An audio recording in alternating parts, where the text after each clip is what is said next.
রমজান তো আসলে আমাদের একটা বড় ইবাদত, ফরজ ইবাদত রোজা। তো আমাদের হচ্ছে আমাদের যারা ক্রেতা আছেন তাদের কিন্তু অনুরোধ থাকবে তারা যেন একসাথে এক মাসে বাজার না করে ফেলেন। তারা যেন বড় জোর 5 দিন বা 6 দিন এটা করেন। কারণ একসাথে যদি এক মাসে বাজার সবাই করতে আসে তাহলে অটোমেটিক্যালি বাজারে একটা ক্রাইসিস তৈরি হবে। তখন ক্রাইসিস যখন তৈরি হবে, যেহেতু সাপ্লাই এবং ডিমান্ডের কারণে দাম আপ ডাউন করে, যদি ডিমান্ডটা খুব হাই থাকে সাপ্লাই এসছে তাহলে অটোমেটিক দাম বেড়ে যাবে। এটা যাতে না হয় এই জন্য আমাদের ক্রেতা যারা থাকবেন, রোজাদার ভাইয়েরা, নাগরিক বৃন্দের প্রতি অনুরোধ থাকবে প্রথমে যে এটা যেন মানে তারা না করেন। তারা 4 দিন 5 দিন 6 দিনের বাজার একসাথে করলেন, এর বেশি যেন না হয়, বিশেষ করে রমজানের প্রথম সপ্তাহের শুরুতে।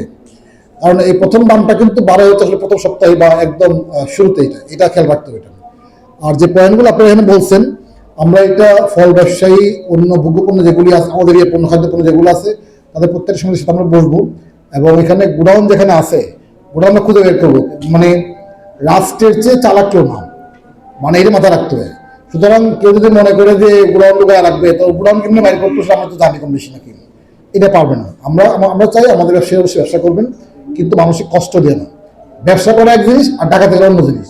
10 টাকা দিয়ে পণ্য কিনে উনি 14 টাকা বিক্রি করবেন, ঠিক আছে, 12 টাকা বিক্রি লাভ। 10 টাকা জিনিস কিনে 20 টাকা বিক্রি করেন, এটা ডাকাতি। এটা যদি কেউ না করেন সে ব্যবস্থা আমরা নিব। আর প্রয়োজন হলে এখানে তেলের সরবরাহ বলা হয়েছে, এটা আমাদের যারা কোম্পানিগুলো আছে, মেজর 8টা কোম্পানি, তার সাথে কথা বলবো যাতে সাপ্লাই চেনটা আমাদের সঠিক থাকে। আর অন্যান্য পণ্য যেগুলি বলা হয়েছে, বিশেষ করে বিদ্যুতের একটা সংকট তৈরি হয়, তো বিদ্যুতের জন্য এখন এমনিতেই লোডশেডিং চলতেছে, তারপরে যাতে সরবরাহ সঠিক থাকে, বিশেষ করে সেহরি এবং ইয়ের সময়, ইফতারের মধ্যে তারাবির সময়, এটা আমরা এনশিওর করব। আর বাজারের টাইমিং এর বিষয়ে এখন যেটা আছে এইটা এভাবে চলবে।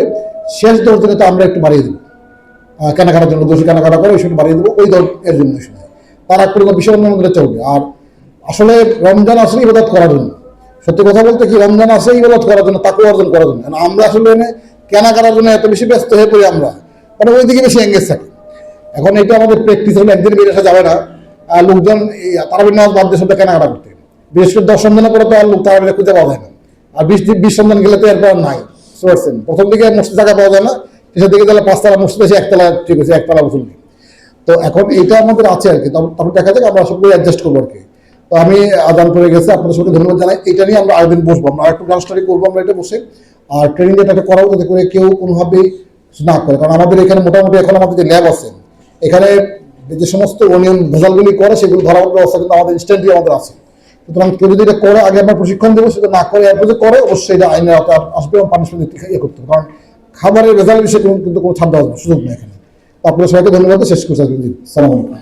আমার দুটো অনুরোধ থাকবে। একটা হলো যে আমাদের যারা ব্যবসায়ীবৃন্দ আছেন তারা সততা মেনে, নিয়মকানুন মেনে তারা এই সাপ্লাই চেনের সরবরাহটা সঠিক রাখবেন।